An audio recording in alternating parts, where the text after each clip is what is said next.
આવેદનપત્ર આપ્યું। બીએ પ્રથમ વર્ષ માટે જે મેરિટ બહાર પાડવામાં આવ્યું છે, જેમાં વડોદરાના વિદ્યાર્થીઓનો સમાવેશ કરવામાં આવ્યો નથી અને સાથે મેરિટ બહુ હાઈ રાખવામાં આવ્યું છે, જેના વિરોધમાં આજ રોજ આર્ટ્સ ફેકલ્ટી ખાતે આંદોલન કરવામાં આવ્યું। ભારે સૂત્રોચ્ચાર સાથે મોટી સંખ્યામાં વિદ્યાર્થીઓએ મેનેજમેન્ટને રજૂઆત કરી। ગતરોજ આર્ટ્સ ફેકલ્ટીની અંદર મેરિટ લિસ્ટ ડિક્લેર કરવામાં આવ્યું। એ મેરિટ લિસ્ટની અંદર વડોદરાના સ્થાનિક વિદ્યાર્થીઓને એડમિશન આપવામાં આવ્યું નથી, જેથી આજની તારીખમાં અમે ડીન મેમને આવેદનપત્ર આપીને ઉગ્રથી ઉગ્ર આંદોલન કર્યું છે અને વાત કરવામાં આવી છે અને વાતો મૂકવામાં આવી કે તમે વડોદરાના સ્થાનિક વિદ્યાર્થીઓને એડમિશન કેમ આપવાનું નથી। એમના તરફથી એક જવાબ આપવામાં આવે છે કે અહીંયા ગાડી અમને પર્સન્ટેજ ક્રાઇટેરિયા કેટેગરીને આમ તેમ, પણ એ મુદ્દો નથી।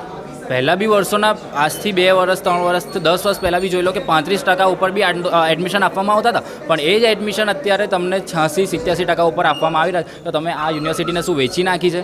આ કોમન એક લાવીને યુનિવર્સિટીને વેચવાનું કામ કર્યું છે, બીજું કશું જ કામ નથી કર્યું। કેમ કે અહીંયા ગાડીથી જે એડમિશન નહીં મળે તો લોકો પ્રાઇવેટ યુનિવર્સિટીમાં જશે। જે વિદ્યાર્થીઓ વડોદરાના છે ને, આ વડોદરા યુનિવર્સિટી જે મહારાજા સાહેબરાવ યુનિવર્સિટી છે, વિદ્યાર્થીઓની છે ને, વડોદરાના હકની યુનિવર્સિટી। આ કોઈના બાપની જાગીર નથી કે જે આવીને અહીંયા ગાડી બીજું મનમાની કરી જશે ને બીજા વિદ્યાર્થીઓને એડમિશન અપાવશે। અહીંયા ગાડી રહેનારા વડોદરાના પ્રથમ વિદ્યાર્થીઓનો હક MS યુનિવર્સિટીમાં છે। તો અમારી એટલી જ માંગ છે કે વડોદરાના વિદ્યાર્થીઓને એડમિશન આપવામાં, જો અમારે 24 કલાકનો અલ્ટિમેટ ટાઈમ આપ્યો છે, જો 24 કલાકની અંદર અમને જો સરખો જવાબ આપવાની આવે કે અમને સંતોષકારક નિર્ણય લેવામાં નહીં આવે તો આનાથી ઉગ્રથી ઉગ્ર આંદોલન કરવામાં આવશે અને જરૂરત પડશે તો ફેકલ્ટીને તાળા બી મારીશું અને જરૂરત પડશે તો યુનિવર્સિટી બંધ બી કરવાની તાકાત રાખીશું। મારું નામ હર્ષ છે, યુવા શક્તિ ગ્રુપ। આજ રોજ ASU ગ્રુપ અને યુવા શક્તિ ગ્રુપ દ્વારા ડીન મેડમને આવેદનપત્ર આપવામાં આવ્યું છે અને ઉગ્ર આંદોલન કરવામાં આવ્યું છે, જેમાં વાત એ છે કે BAના જે વિદ્યાર્થીઓ છે ને, ઘણા બધા એવા વિદ્યાર્થીઓ છે જેમના ટકા સારું હોવા છતાં બી એમને વિદ્યાર્થીઓને એડમિશન આપવામાં નથી આવ્યું અને સાથે જે બરોડાના લોકલ વિદ્યાર્થીઓ છે એમને બી એડમિશન આપવામાં નથી આવ્યું। તો યુનિવર્સિટી એ વિદ્યાર્થીઓને ભવિષ્ય બગાડી રહી છે।